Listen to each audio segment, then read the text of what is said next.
রাজধানীর গুলশানের সাবেক সংসদ সদস্যের বাসায় গিয়ে 50 লাখ টাকা চাঁদা দাবি মামলার একটা ঘটনায় 5 জন রিমান্ডে রয়েছে। তাদের একজনের বাসা থেকে 2,25,00,000 টাকার চেক উদ্ধার করা হয়েছে এবং এই ঘটনার প্রেক্ষিতে পৃথক একটি মামলা কলাবাগান থানায় প্রক্রিয়াধীন রয়েছে। মামলায় যে গ্রেফতারকৃত রিয়াদ নামে একজন, আমরা অন্যান্য বিষয়গুলো তদন্ত করছি, এটা অব্যাহত আছে। আমরা বিষয়গুলো খতিয়ে দেখছি কি কারণে তারা চাঁদা দিয়েছিল বা এক্ষেত্রে তাদের কোনো দুর্বলতা আছে কিনা সে বিষয়গুলো আমরা খতিয়ে দেখছি। এখানে যারা জড়িত ছিল আমি এটা মনে করি কোনো দলীয় পরিচয় কারো কাছে মুখ্য বিষয়টা। আমরা যে সম্ভাব্য কারণগুলো এবং এখানে যারা জড়িত ছিল তারা ব্যতীত আর অন্য কেউ আছে কিনা সেটাও আমরা তদন্ত করে দেখছি।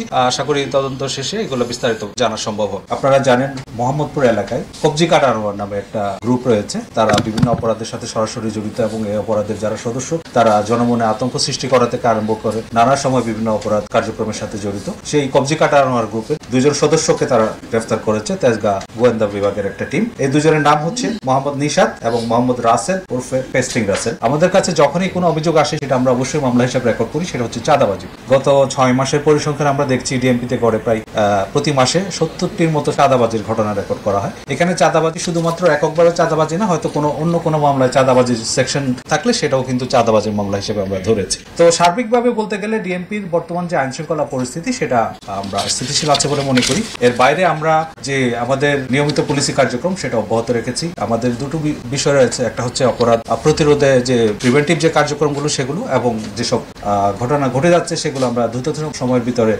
রহস্য উদ্ঘাটন করে সেটা ডিটেকশনের কাজ। আপনারা জেনে আনন্দিত হবেন সাম্প্রতিক সময়ে যেসব চাঞ্চল্যকর ঘটনা ঘটেছে বেশিরভাগ ক্ষেত্রেই আমরা সেগুলো রহস্য উদ্ঘাটন করতে সক্ষম হয়েছি এবং যারা এইসব ঘটনার সাথে জড়িত ছিল তাদেরকে আইনের আওতায় নিয়ে আসতে সক্ষম হয়েছে। তার একটা অন্যতম উদাহরণ হচ্ছে সম্প্রতি রাজধানীর যে চাঞ্চল্যকর সোহাগ হত্যা মামলা। আপনারা জানেন ইতিমধ্যে এই ঘটনায় 12 জনকে গ্রেফতার করা হয়েছে এবং তার মধ্যে 9 জন স্বীকারোক্তিমূলক জবানবন্দি প্রদান করেছে। এই ক্ষেত্রে এজাহার নামী এবং এজাহার বহির্ভূত গুরুত্বপূর্ণ আসামি যারা রয়েছে তাদেরকে আমরা গ্রেফতার করেছি এবং যারা পলাতক রয়েছে তাদেরকেও গ্রেফতার প্রক্রিয়াধীন রয়েছে।